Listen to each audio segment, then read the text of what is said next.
Wu. Chinese shamanism between heaven and earth. Beliefs, practices, and the oldest sacred tradition of China. Before Confucius. Before the Buddha. Before Laozi. There were the Wu, the ones who stood between worlds, who danced until the spirits came, who entered the fire and did not burn, who traveled to heaven and the underworld and returned with knowledge. The oldest layer of Chinese sacred life, the root from which everything grew. Personal Reading Series, May 2026, Haligricity 2Q Productions. Contents. Introduction, The Root Beneath the Root. Part 1, What is Shamanism? The Universal Pattern. Part 2, Wu and History, From Oracle Bones to the Present. Part 3, The Character Wu, Reading the Ancient Script. Part 4, The Cosmology of Wu, 3 Worlds and the World Tree. Part 5, Who the Wu were, Selection, Gender, and Social Role. Part 6, The Wu Spiritual Anatomy, Soul, Spirit, and the Subtle Body. Part 7, Entering Trance, The Technologies of Ecstasy. Part 8, Spirit Possession and the Inhabited Body. Part 9, The Soul Journey, Ascending to Heaven. Part 10, Descent to the Underworld, The Dark Journey. Part 11, Communication with Ancestors. Part 12, Healing, Diagnosis, and Treatment in Wu Practice. Part 13, Divination and the Oracle Tradition. Part 14, Weather Control and the Natural World. Part 15, Wu and the Birth of Qi, The Shamanic Roots of Chinese Medicine. Part 16, Wu's Influence on Taoism. Part 17, Wu's Influence on Chinese Folk Religion. Part 19, Living Wu Traditions Today. Part 20, Haligricity Convergences. Every religious and philosophical tradition in China, Taoism, Buddhism as it was absorbed and transformed by Chinese culture, Confucianism's ancestor veneration, Chinese folk religion with its spirit mediums and oracle tradition, has roots that reach down into a layer older than any of them. That layer is the Wu, the Chinese shamanic tradition that was the primary sacred technology of the Chinese world, before writing, before philosophy, before the great religious traditions that would make China famous in the history of world religion. The Wu are among the oldest documented shamanic practitioners in the world.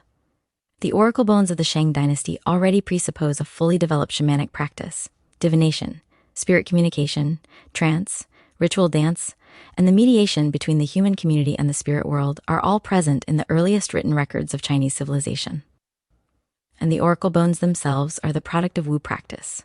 The divination they record was conducted by specialists in spirit communication, who stood at the threshold between the human and the divine worlds. For Haligricity, the Wu tradition is uniquely significant. It is the oldest layer of the Chinese sacred tradition, the root from which Taoism, Chinese medicine, and Chinese folk religion all grew, and the tradition that most clearly expresses the shamanic recognition that is present in every indigenous sacred tradition in the world, that the human being is capable of deliberately crossing the boundary between the ordinary human world and the spirit world, and returning with knowledge, healing, and power that benefits the community. The Wu are China's answer to the Aboriginal Ngangkari, the West African Tanki, the Siberian shaman, the Korean Mudang. They are the same recognition in Chinese form. What is shamanism? The universal pattern. Before examining the specific Chinese shamanic tradition, it is worth establishing what shamanism actually is, because the term is widely misused and misunderstood in contemporary Western discourse, where it has sometimes come to mean little more than exotic spiritual practice involving altered states. The Siberian origin of the term. The word shaman comes from the Tungus language of Siberia, Saman, and referred to a specific type of religious specialist among the indigenous peoples of Siberia and Central Asia. Mircea Eliade's 1951 study, Shamanism, Archaic Techniques of Ecstasy, was the foundational academic work that established shamanism as a cross-cultural phenomenon, identifying a cluster of practices, beliefs, and social roles that appear across indigenous cultures from Siberia to the Americas, from Africa to Australia, from ancient China to pre-Christian Europe. The defining features of shamanism. The specialist role. The shaman is a community specialist in spiritual matters, not merely a person of individual spiritual development, but a person whose specific capacities make them able to serve the community's sacred needs. The shaman's spiritual abilities are not private achievements, but Wu in history from oracle bones to the present. The Wu tradition in China has a documented history of at least 3,500 years and an almost certainly much longer prehistory. What is remarkable is not merely the tradition's antiquity, but its persistence. Despite millennia of Confucian disdain, Buddhist critique, and imperial suppression, Wu practice has never entirely disappeared from Chinese culture and continues today in specific forms across China, Taiwan, Southeast Asia, and the global Chinese diaspora. The Shang dynasty. Wu at the center of power. During the Shang dynasty, the Wu were not marginal figures. They were at the center of royal power. The Shang kings were themselves understood as having shamanic capacities. They communicated with the royal ancestors and with the high god Di through divination ceremonies that were clearly shamanic in character. The oracle bone divination, heating bones and shells until they cracked, then interpreting the crack patterns as divine messages, was conducted by specialists whose role was the mediation between the royal court and the spirit world. The oracle bones are addressed to specific ancestors and specific divine beings, asking specific questions.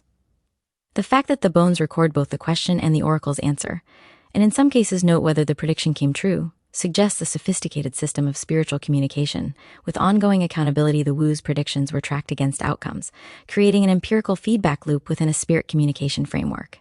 The Zhao dynasty marginalization begins. The Zhao dynasty, which replaced the Shang, was more ambivalent about the Wu. The Zhou ritual system became increasingly formalized and controlled by a professional class of ritualists who performed specific functions within a hierarchical ceremonial system. The ecstatic, less controllable practice of the Wu was gradually pushed toward the margins, acceptable for popular religious purposes but not the central sacred technology of the court. Despite this marginalization, the Zhou period produced some of the most important literary expressions of Wu practice. The Chu Si, a collection of poems attributed to the poet Ku Yuan and related figures in the southern state of Chu, contains extraordinary poetic descriptions of shamanic journeys, spirit visitations, and the Wu's role as intermediary between the human and divine worlds. The 9 songs in particular are understood as liturgical texts for Wu ceremonies, describing in poetic form the invitation, presence, and departure of specific divine beings. The Han Dynasty and beyond. The Han Dynasty's adoption of Confucianism as state philosophy was a critical moment for the Wu tradition. Confucian rationalism was specifically hostile to ecstatic religious practice. The Confucian gentleman was supposed to maintain dignified composure and rational self-control, not dance and trance until possessed by a spirit. The Han court increasingly pushed Wu practice out of official religious life, classifying it as superstition or as the religion of the uneducated. But the tradition survived in the popular level of society, in the villages, in the healing practices of itinerant religious specialists, in the female religious specialists who continued to serve as spirit mediums in domestic religious contexts. Throughout the subsequent dynasties, Tang, Song, Ming, Qing, Wu practice persisted at the popular level despite periodic imperial suppression campaigns. It absorbed elements of Taoism and Buddhism as those traditions developed, while continuing to maintain its fundamental shamanic character, the direct embodied transmediated contact with the spirit world in service of community healing and guidance. The character Wu reading the ancient script. The Chinese character for Wu contains its own theological statement, and it is one of the most significant pieces of evidence for understanding the shamanic worldview embedded in the Chinese language itself. The character Wu, its meaning. The ancient oracle bone form of the Wu character shows a figure with arms outstretched, a human being with arms extended horizontally to both sides, standing in the posture of one who is simultaneously reaching in 2 directions. Some scholars interpret this as a dancer with arms raised, others as a figure standing between 2 pillars. The later bronze script form of Wu shows a figure that stands between heaven and earth. The shamanic practitioner as the literal mediator between the cosmic realms, the human being whose specific capacity is to inhabit the threshold between the worlds and move freely across it. Significantly, the character Wu is composed of elements that can be read as 2 people or as a figure with arms extended in all 4 directions. Either reading supports the shamanic interpretation. The Wu is the person who stands at the center, who can reach in all directions, who mediates between all realms. The linguistic relatives of Wu. The character Wu appears in a family of related terms that trace the shamanic tradition's influence across Chinese culture. Wu Yi is one of the oldest terms for traditional medicine in Chinese, acknowledging the shamanic roots of the healing tradition. Wu Shu became a general term for magical practice. Wu Gu, the drum being the primary instrument of shamanic trance induction in many traditions, traces the specific technology, and Wu Xia traces the figure of the spiritually empowered martial practitioner to a shamanic prototype. The word for sorcery or magic in Chinese derives directly from Wu, a linguistic testimony to the deep cultural identification between the shamanic tradition and the broader category of sacred power working. Even in Chinese cultural contexts where the Wu tradition as such has been forgotten or suppressed, the vocabulary of the sacred continues to carry its shamanic roots. The cosmology of Wu 3 worlds and the world tree. Wu cosmology, like shamanic cosmology across the world, organizes the universe into 3 primary realms, the upper world, the middle world, and the lower world. These 3 realms are not separate, sealed universes. They are interconnected dimensions of a single cosmos, accessible to the Wu practitioner who has developed the capacity to move between them. The world tree, world axis. Connecting the three worlds is the world tree or world axis. The world tree is the cosmic axis around which the three realms are organized and through which movement between them is possible. The Wu practitioner uses the world tree as the pathway for soul journeys, ascending the tree to reach the upper world, descending its roots to reach the lower world. The three-world cosmology of Wu has specific correspondences. The upper world is associated with yang energy, light, the celestial bodies, the high gods, and the realm of the sky. The middle world is associated with the balance of yin and yang, the cycles of the seasons, and the social world of human relationships. The lower world is associated with yin energy, darkness, the earth, the dead, and the deep roots of earthly life. Who can move freely through all three realms, has access to the full spectrum of cosmic knowledge and power. The 10 Suns and the Cosmological Crisis. One of the most important Chinese mythological narratives encodes the cosmological crisis that shamanic practice is designed to address, the story of the 10 Suns. In the time of the sage King Yao, all 10 suns rose at once, scorching the earth and threatening to destroy all life. The archer Yi was sent to shoot down 9 of the suns with his divine bow, restoring cosmic order. This myth encodes the shamanic understanding that cosmic order is not self-maintaining. It requires ongoing intervention by properly qualified practitioners who can identify and correct disruptions in the cosmic balance. The Wu's job is exactly this, maintaining the relationship between the human world and the spirit world in a state of productive equilibrium, connection to halagricity. The Wu's three-world cosmology, upper world, middle world, lower world, connected by the world tree axis, is the Chinese shamanic articulation of the universal cosmological structure that halagricity recognizes across traditions. The Druidic three realms of sky, land, and sea. The Aboriginal dreamings interpenetrating visible and invisible worlds. The Boboboa's cosmic human wild realms. The Hermetic as above, so below. The haligric practitioner who acknowledges above and below, who honors the sky and the earth and stands consciously at their intersection, is inhabiting the Wu's cosmological position, the conscious human being at the center of the three worlds, capable of receiving from and giving to all of them. Who the Wu were: selection, gender, and social role. The Wu were not self-selected or career-chosen. They were called by the spirits, by illness, by dreams, by the onset of involuntary trance states, in a pattern that anthropologists have documented across shamanic traditions worldwide.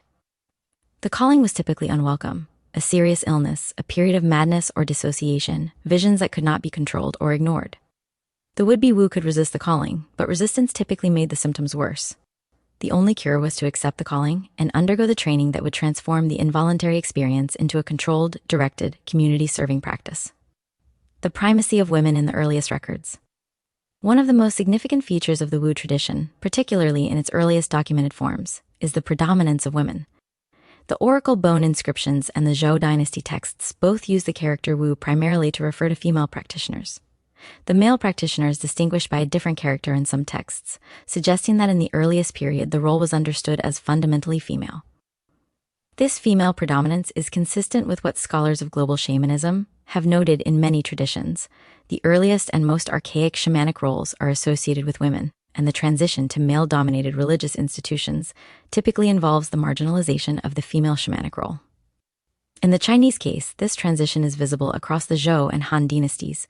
The Wu women, who were prominent in Shang ritual life, are progressively displaced by male Confucian ritualists, and the female religious specialist is pushed from the center to the margins of official religious life, while continuing to serve the popular needs that official religion fails to address. The Wu's social position. The social position of the Wu was characteristically ambivalent, both more and less than ordinary social categories. The Wu was simultaneously essential and marginal, feared and needed, respected and suspected. This ambivalence is structural. The Wu's power derives from their capacity to mediate between the ordinary human world and the spirit world, which means they are never fully at home in either. They live at the threshold, which means they are fully in neither place, a position that produces both extraordinary capacity and extraordinary vulnerability. In the Shang court, the Wu were essential ritual specialists whose work was central to royal governance. In the Zhou period, they became increasingly marginalized as official ritual became more formalized. In the Han period and after, they were classified as superstitious practitioners of popular religion. Yet they persisted because the needs they served did not disappear with their official marginalization. They simply served these needs outside the official system, in the spaces where official religion failed to reach. The Wu's spiritual anatomy, soul, spirit, and the subtle body. Wu practice presupposes a specific understanding of the human being's spiritual anatomy, the invisible dimensions of the person that interact with the spirit world and that are the site of the Wu's healing work. This understanding is more complex and more sophisticated than simple soul-body dualism, and it has been enormously influential on subsequent Chinese religious and medical traditions. The Hun and the Piu. Classical Chinese spiritual anatomy distinguishes at minimum two primary soul components, the Hun and the Piu. In life, the Hun and Po are bound together in the body by the vital force. At death, they separate. The Hun rises to heaven while the Piu descends to the earth. This dual soul structure has direct practical implications for Wu healing. Many illnesses are understood as disorders of the Hun-Po relationship. Soul loss, the partial or complete departure of the Hun from the body, leaving the person depleted, disoriented, and energetically depleted, is one of the primary diagnoses of the Wu healer. The treatment is soul retrieval. The Wu practitioner undertakes a spirit journey to find the lost soul component, negotiate with whatever is holding it, and return it to the patient. The multiple souls. More detailed Chinese spiritual anatomies identify 3 Hun and 7 Po. Each has specific associations, specific vulnerabilities, and specific requirements for proper maintenance. The 3 Hun are associated with specific organs, specific emotions, and specific aspects of the person's heavenly connection. The 7 Po are associated with the body's physical functions, appetites, and the person's connection to earthly existence. The spirit allies. The Wu practitioner typically works with one or more spirit allies, specific beings in the spirit world who serve as guides, protectors, and helpers in the Wu shamanic work. These might be ancestor spirits, animal spirits, divine beings, or nature spirits. The relationship with spirit allies is cultivated through specific practices, offerings, ceremony, attention, reciprocity, and is understood as a genuine relationship with genuine beings, not merely a psychological technique. Entering trance, the technologies of ecstasy. The Wu's primary sacred technology is the deliberate entry into altered states of consciousness that make the spirit world accessible.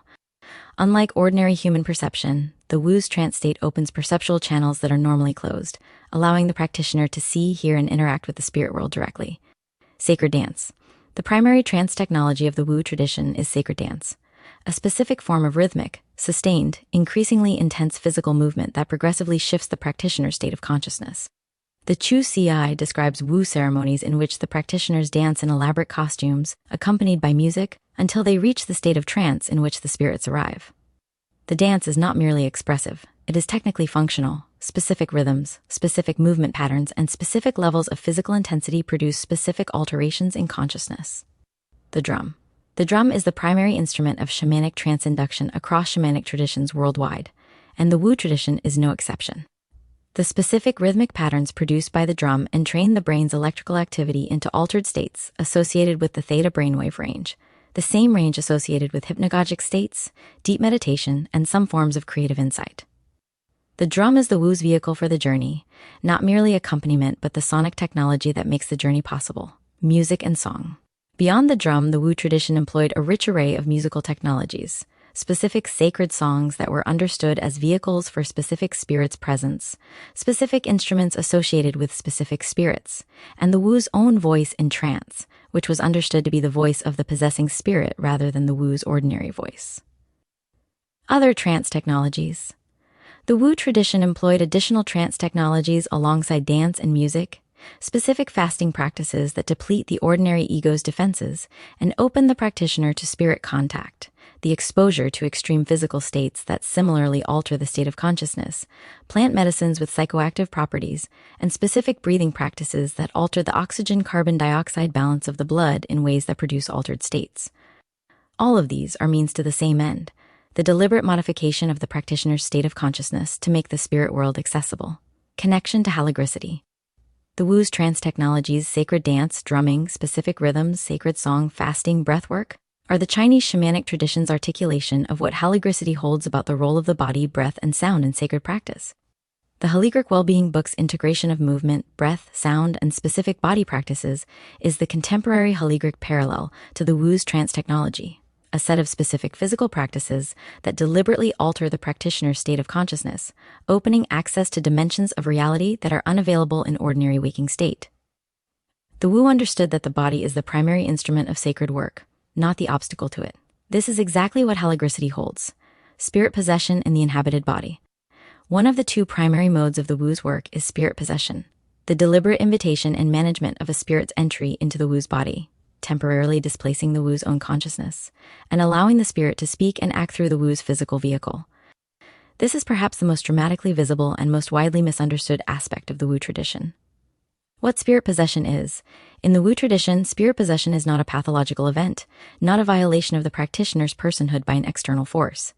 It is a specific, controlled, ritually structured practice in which the Wu deliberately makes their body available to a specific spirit being for a specific purpose, under specific ritual safeguards, and with the ongoing capacity to terminate the possession when the work is complete. The possessed Wu is not a passive victim of invasion. They are an active participant in a specific form of sacred collaboration. The distinction between controlled, ritual possession and uncontrolled, unwanted possession is fundamental to the tradition. The Wu's ability to undergo controlled possession without losing their own identity and capacity for return, and their ability to help patients who have experienced uncontrolled possession, depends on years of training in maintaining the relationship between their ordinary consciousness and the spirit world. The diagnostic and therapeutic use of possession. Spirit possession in the Wu context is primarily a diagnostic and therapeutic technology. When a spirit possesses the Wu, it can speak directly through the Wu's voice, answering questions about the cause of illness, the location of lost souls, the demands of disturbed ancestors, the appropriate remedies for specific conditions. The community gathered around the possessed Wu can ask questions and receive answers from the possessing spirit directly, a form of divine consultation that bypasses the limitations of the Wu's ordinary knowledge and accesses the spirit world's direct perspective on the situation. Physical demonstrations of possession.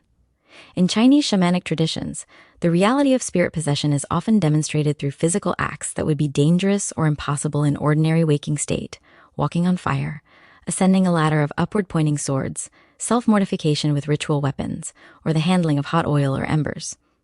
These acts serve multiple functions. They demonstrate the spirit's presence, they build the community's confidence in the practitioner's genuine connection with the spirit world, and they enact the spirit's power in a visible, communal, undeniable way. The soul journey ascending to heaven. The second primary mode of the Wu's work, alongside spirit possession, is the soul journey, the deliberate travel of the Wu's consciousness through the spirit world while the Wu's body remains in trance in the ordinary world. The soul journey is perhaps the most characteristic shamanic practice across all world traditions. The shamanic practitioner who travels in spirit while the body is held in trance, navigating the invisible world to accomplish specific tasks. The journey to the upper world. The Wu's ascent to the upper world, the heavenly realm of the celestial spirits, the high gods and the cosmic order, is described in extraordinary detail in the Chuxi. The 9 songs and the Li Sao describe the poet shaman's ascent through specific celestial regions, encounters with specific divine beings, the invitation and pursuit of divine presences, and the return laden with sacred knowledge. These texts are understood by scholars of Chinese shamanism as literary expressions of actual Wu practice, the poetic form preserving the content of genuine shamanic experience. The ascent to the upper world has specific purposes in Wu practice: to petition the celestial beings for rain, for good harvests, for the health of the community, to receive divine instructions for healing or ritual, to escort the souls of the recent dead to their proper celestial destination, and to access the cosmic perspective that allows the Wu to diagnose and treat conditions that are invisible from the ordinary human vantage point. The return with knowledge. The soul journey's essential structure is descent and counter-return. The Wu travels to the spirit world, encounters specific beings and situations there, accomplishes specific tasks, and returns to the ordinary world with the knowledge, power, or soul component that the community needs. The return is as important as the journey. A Wu who journeys without returning has failed at the most essential part of their work. The shaman who does not come back is a shaman who has lost themselves in the spirit world, which is one of the primary dangers of the practice and one of the primary concerns of the training. Descent to the underworld, the dark journey. The descent to the underworld, the lower world of the dead, the earth spirits, and the deep roots of earthly existence, is the most psychologically demanding dimension of the Wu's work and the one most relevant to healing. When a patient's soul has been captured or has wandered into the underworld, only the Wu who is capable of descending there can retrieve it. The geography of the Chinese underworld. The Chinese underworld is not a single undifferentiated realm but a structured territory with specific regions, specific administrators, and specific functions. In the fully developed folk religion version, the underworld is organized as a bureaucratic mirror of the heavenly administration, with the 10 kings of hell serving as judges who evaluate the moral record of the newly dead and determine their fate in the afterlife system. The Wu's journey below. The Wu's descent to the underworld for healing purposes follows a specific narrative structure that is remarkably consistent across shamanic traditions worldwide. The Wu enters trance and descends through specific levels of the underworld, guided by their spirit allies, until they locate the patient's lost soul component. They then negotiate with the underworld authority holding the soul and bring the soul back through the ascent to the ordinary world, where it is reintegrated into the patient through specific healing ceremonies. The descended Wu experiences the underworld as a real place with real inhabitants, not as a symbolic journey through psychological material. The spirits of the dead are real presences. The underworld geography is navigable. The beings who hold captured souls can be negotiated with, and the soul, once retrieved, can be returned to the patient, who typically reports a sudden improvement in their condition that corresponds to the moment of the soul's return. Communication with ancestors. One of the Wu's most essential community functions is the mediation of communication between the living and the dead, specifically the recently deceased, whose transition from the ordinary world to the spirit world may be incomplete, troubled, or generating ongoing difficulties for the surviving family. The troubled ancestor. In the Wu tradition, not all deceased persons make a clean, complete transition to the ancestral realm. Some remain in a state of betweenness, neither fully departed nor fully present, creating disturbances in the family's life that manifest as illness, bad luck, family conflict, or disturbing dreams. These troubled presences are typically the result of specific conditions: a person who died suddenly and violently, a person who died without descendants to perform the necessary ritual care, a person who died with specific unresolved grievances, or a person whose funerary rites were improperly performed. The Wu's diagnostic capacity allows them to identify when a troubled ancestor is the source of a family's difficulties, and their spirit communication capacities allow them to make contact with the troubled presence, identify its specific needs or grievances, communicate these to the living family, and facilitate the ritual resolution that allows the ancestor to complete their transition and cease generating disturbance. Ancestor communication as ongoing relationship. Beyond the therapeutic management of troubled ancestors, the Wu's ancestor communication capacity serves the ongoing need of families for contact with their beloved dead.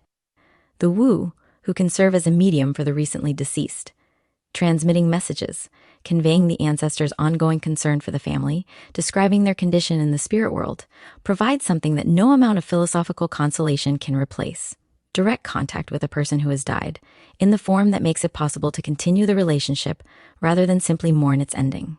Connection to holographicity. The Wu's ancestor communication practice.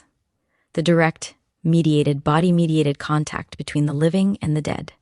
The identification and resolution of the troubled ancestor's specific needs. The ongoing maintenance of the relationship between the living family and the ancestral community is the shamanic root of everything that holographicity holds about the ancestor altar practice. The hologric ancestor altar is not based on the assumption that the dead are merely remembered.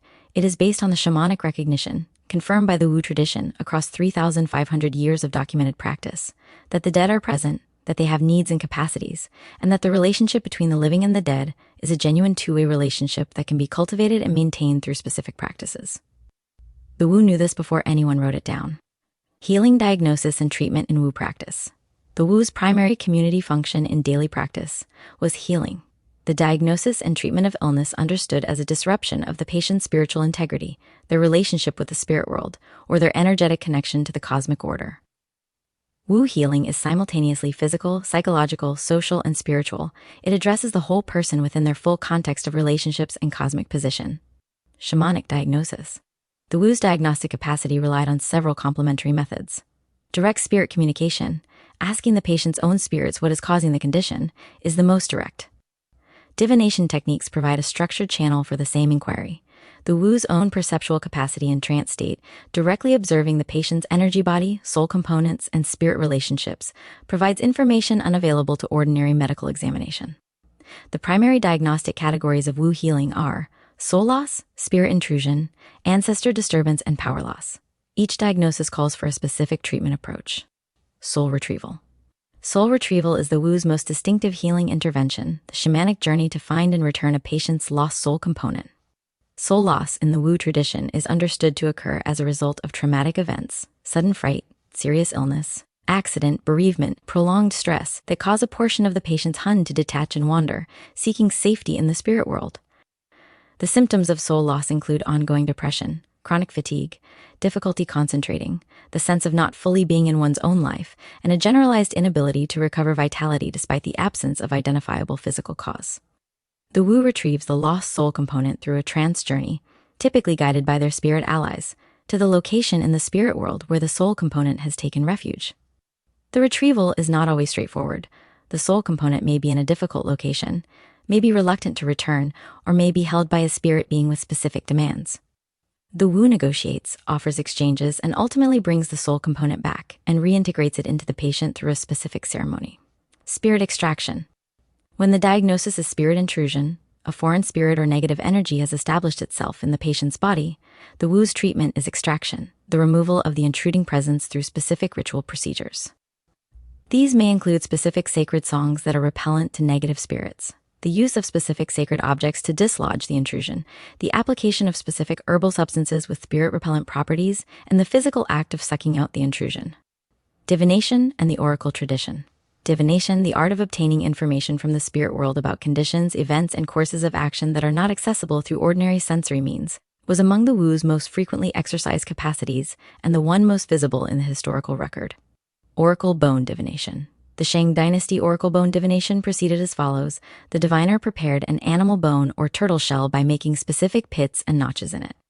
The diviner then applied heat to the pit, causing the bone to crack in specific patterns. The crack pattern was interpreted as the ancestors or deity's answer to the question posed. Both the question and the interpretation were inscribed on the bone itself, creating the written record that modern archaeologists have recovered and deciphered. The oral and ritual dimensions of this practice, the specific prayers, invocations, and ritual procedures that preceded the physical divination, are not preserved in the oracle bones themselves, which record only the question, interpretation, and outcome. But the sophistication of the tradition that produced these records implies a rich oral and ritual context that we can partially reconstruct from later sources. Later divination methods. As the Wu tradition evolved and interacted with Taoism and other traditions, the divination methods diversified. The I Ching divination system, which uses yarrow stalks or coins to generate hexagrams that provide oracular guidance, has Wu roots. The system structure of yin and yang lines, its association with the cosmic patterns of change, and its use in consultation with the spirit world all connect to the shamanic tradition, even as the I Ching was later given Confucian and philosophical interpretations. Dream divination is explicitly shamanic. The dreaming state is a form of the trance state in which the spirit world becomes accessible. And the full range of divination methods preserved in Chinese folk religion are the living descendants of the Wu's oracle tradition. Weather control and the natural world. One of the Wu's most important community functions, particularly in an agricultural society where the timing and quantity of rain was literally a matter of life and death, was the management of the community's relationship with the natural forces that controlled the weather. The Wu was called upon to call rain and drought, to stop rain and flood, to address the forces responsible for destructive storms, earthquakes, and other natural disruptions.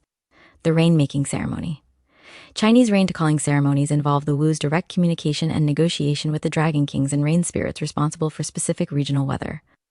The ceremony typically involves specific dances, specific sacred songs addressed to the weather spirits, the use of specific sacred objects associated with water and rain, and the Wu's trance journey to the spirit world to make the case for the community's need directly to the responsible cosmic officials.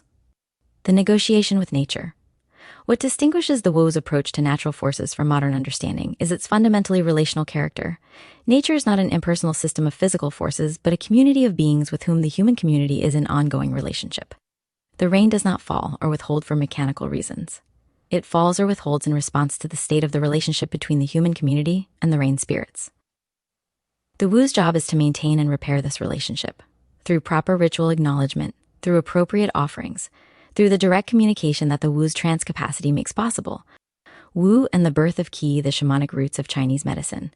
The concept of Qi, the vital force that flows through the body, through the natural world, and through the cosmos, is the foundational concept of Chinese traditional medicine, Taoist cultivation practice, martial arts, feng shui, and virtually every other Chinese sacred and healing tradition.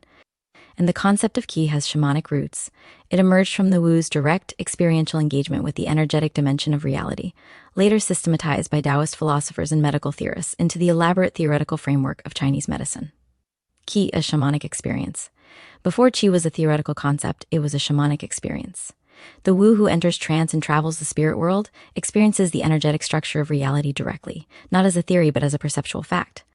The Wu who heals a patient experiences the flow and blockage of vital force as something tangible, felt in the hands, seen in the energy body, manipulated through specific techniques. The Wu who calls rain experiences the Qi of water and sky as living presences that respond to invitation. The concept of QE is the theoretical systematization of this experiential reality. an attempt to name and describe in communicable terms what the Wu's direct experience had already confirmed. Wu influence on Chinese medicine.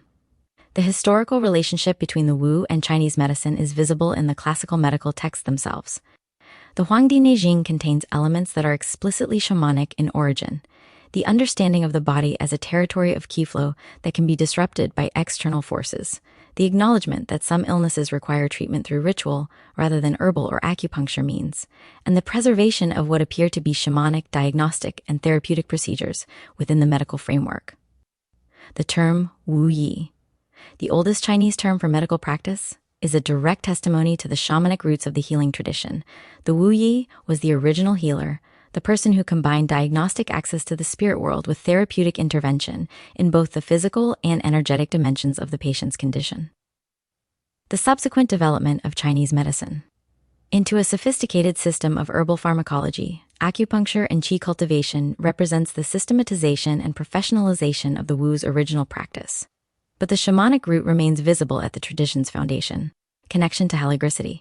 The Wu's role in the birth of qi as a concept, the shamanic experience of vital force as the foundation of what became Chinese medicine, qigong, tai chi, acupuncture, and feng shui, is the historical confirmation of what haligricity holds about the relationship between direct sacred experience and theoretical knowledge. The haligric energy practices are not borrowing a theoretical framework that someone else developed from scratch.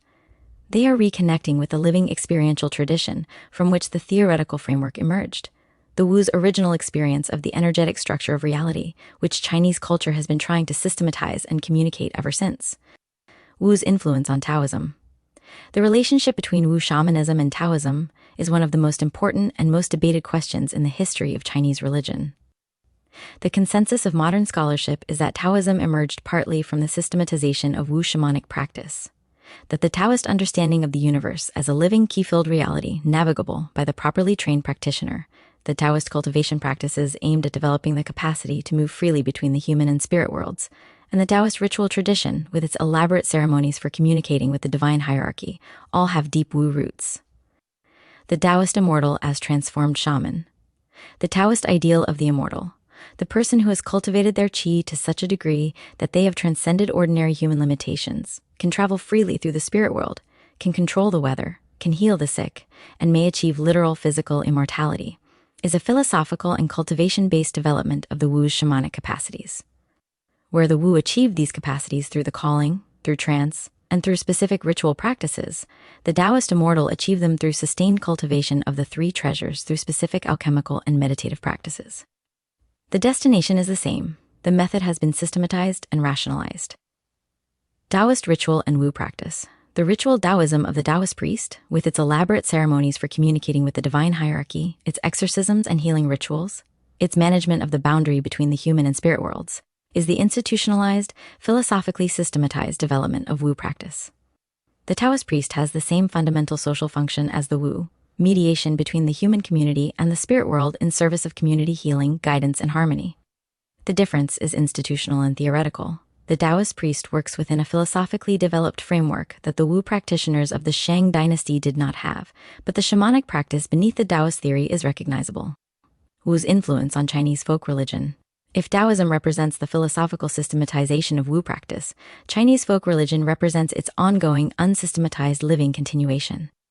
The Tangki of Singaporean and Taiwanese folk religion is the most direct contemporary descendant of the Wu, a person chosen by a specific deity to serve as their earthly vehicle, entering trance, demonstrating spirit possession through specific physical acts, and providing the community with direct divine consultation.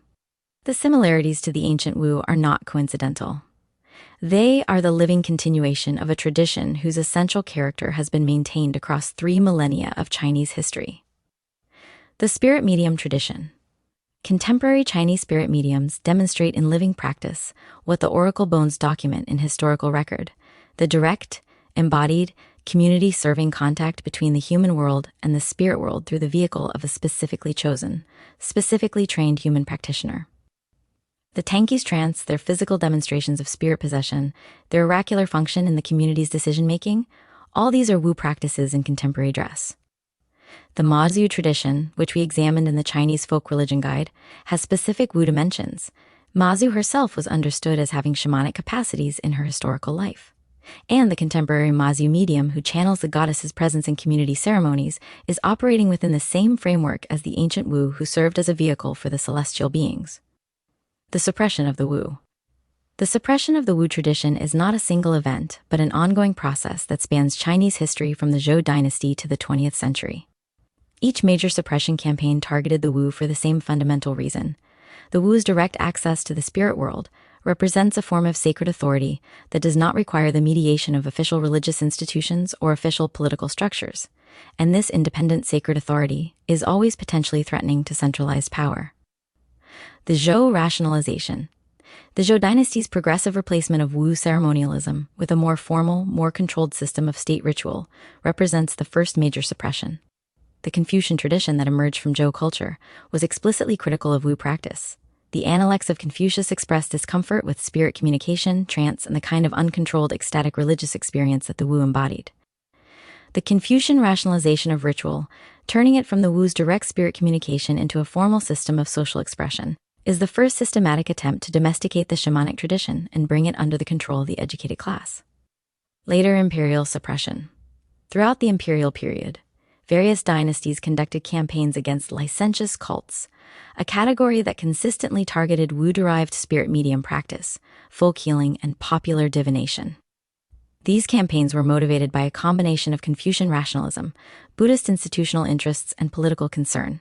The 20th century, the most severe suppression of Wu practice in Chinese history occurred in the 20th century under the combined pressures of Western-influenced modernization, the Japanese occupation's disruption of traditional life, and above all the Cultural Revolution, during which religious practice of all kinds, but particularly popular non-institutional practices like spirit mediumship, divination, and folk healing, was violently targeted. Wu practitioners were publicly humiliated, their sacred objects destroyed, and their practice forced underground or abandoned. Living Wu traditions today. Despite 3 millennia of intermittent suppression, the Wu tradition survives, in several distinct forms and in several distinct locations. Taiwan and Southeast Asia. The most vital contemporary expressions of the Wu tradition are in Taiwan and among the overseas Chinese communities of Southeast Asia. Here, the Tanqi spirit medium tradition is practiced openly, attracts significant community participation, and continues to serve the functions that the ancient Wu served: healing, divination, ancestor communication, and management of the community's relationship with the spirit world. Devoted to specific deities maintain practicing Tanqi who enter trance on the deity's behalf on specific occasions, providing the community with direct divine consultation. Minority ethnic traditions in China. Among China's minority ethnic groups, particularly the Manchu, the Miao, the Yi, the Naxi, and other groups, living shamanic traditions have been maintained with varying degrees of continuity. The Dongba tradition of the Naxi people of Yunnan province is perhaps the most extensively documented. The Dongba priests maintain a system of sacred texts, ritual practices, and cosmological knowledge that represents one of the most complete surviving shamanic traditions in East Asia. The contemporary revival. Since the relaxation of religious restrictions in China in the 1980s, there has been a significant revival of interest in the Wu tradition among both academics and practitioners. Scholars have undertaken major documentary projects, recording the practices of surviving Wu practitioners, transcribing and translating shamanic texts, and analyzing the shamanic roots of Chinese medicine and Taoism. Popular interest in Qigong, in traditional healing, and in spiritual practices outside the official religious institutions has created new audiences for shamanic knowledge. And in some communities, the spirit medium tradition has revived openly, returning to the streets and temples from which it was driven during the Cultural Revolution. Halagricity convergences. The practitioner is sacred vehicle. The Wu's understanding of themselves as vehicles for the spirit world, specifically chosen, specifically trained human beings whose developed capacities make them genuine channels for sacred knowledge and healing power, is the oldest Chinese articulation of what halagricity holds about the practitioner's role. The haligric understanding that the aligned practitioner becomes a genuine vehicle for sacred force rather than merely a person with sincere intentions is the haligric articulation of the shamanic recognition the Wu represent. The Wu stood between heaven and earth. The haligric practitioner stands at the center of the tetralty's 4 dimensions. The position is the same, the conscious embodied human being at the intersection of multiple worlds, capable of receiving from and giving to all of them. Soul retrieval and haligric healing. The Wu's soul retrieval practice, the direct experiential work of finding, negotiating for, and returning to the patient a lost portion of their vital being, is the shamanic root of what the emotion code calls trapped emotions. The holistic understanding that significant experiences can cause portions of the person's vital energy to become dissociated, trapped, or inaccessible, and that healing involves the recovery and reintegration of these portions, is the contemporary holistic parallel to the Wu's soul retrieval work. Different traditions, different technologies, same underlying recognition, the human being can be fractured by experience, and healing involves returning them to wholeness. The body as trance vehicle. The Wu's trance technologies, sacred dance, drumming, breath modification, sustained physical movement, are the Chinese shamanic tradition's articulation of what holographicity holds about the body as the primary instrument of sacred work. The Holistic Well-Being book's integration of movement, breath, sound, and specific body practices is the contemporary holistic parallel to the Wu's trance technology. Both rest on the recognition that altered states of consciousness are not achieved by leaving the body, but by going more deeply into it. That the body, properly engaged through specific practices, is the access point to dimensions of reality that are unavailable in ordinary sedentary mental awareness. Qi and the life force practices. The concept of qi, which we have traced to its shamanic roots in the Wu's direct energetic experience, is the fundamental concept underlying the holistic energy practices. The holistic breathwork, the inner smile, the lymphatic drainage work, the movement practices, the earthing and grounding, all engage the same fundamental reality that the Wu first named as qi through direct shamanic experience. Holographicity is not using the word qi, but it is working with the same living force.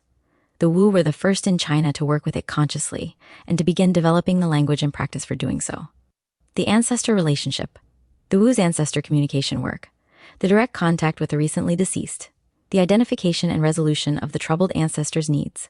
The ongoing cultivation of the living-dead relationship through specific ritual practices is the shamanic root of everything that holographicity holds about the ancestor altar. The Wu knew, through direct experiential contact, what every shamanic tradition confirms. The dead are present, they are accessible, they have needs and capacities, and the relationship between the living and the dead is a genuine two-way relationship that requires active maintenance. The holistic ancestor altar is the contemporary holistic expression of this oldest and most universal shamanic recognition. The three worlds and holistic cosmology. The Wu's three-world cosmology, upper world, middle world, lower world, connected by the world tree axis, is the Chinese shamanic articulation of the universal cosmological structure that holographicity honors across traditions. The holistic practitioner who acknowledges above and below, who honors the sky and the earth, who understands the human being as standing at the intersection of multiple cosmic dimensions, is inhabiting the Wu's cosmological position. The specific Chinese contribution to this universal recognition is the understanding of the world axis as traversable through specific practices. The Wu's trance technology makes the three-world cosmology not merely a map, but a living territory that can be entered, navigated, and worked within. Suppression and sacred recovery. The Wu's suppression, 3 millennia of intermittent official campaigns against the tradition that is the oldest layer of Chinese sacred life, and its survival, adaptation, and contemporary revival is a story that holographicity honors as a teaching in itself. The traditions that are most potent, that most directly access the real, that most completely serve the genuine needs of real communities, are the ones that most consistently survive suppression. They go underground, they adapt new forms, they flow into whatever channels remain open. The Wu became Tangqi. The Wu became Qigong. The Wu became the spirit medium at the corner temple in Singapore who speaks in the voice of the god. The root is unkillable. The Wu stands between heaven and earth with arms outstretched in both directions. This is not a position of compromise. It is the position of the fully human. Wu tradition teaching. The Wu are not historical curiosities. They are the living evidence that what holographicity holds as its most fundamental recognition, that the human being is capable of genuine, direct, embodied contact with the sacred dimensions of reality, and that this capacity serves the community's healing, guidance, and wholeness, has been known, practiced, and confirmed in China for at least 3,500 documented years. The trance is real. The healing works. The ancestors are present before anyone wrote it down. Personal reading series Holographicity, or May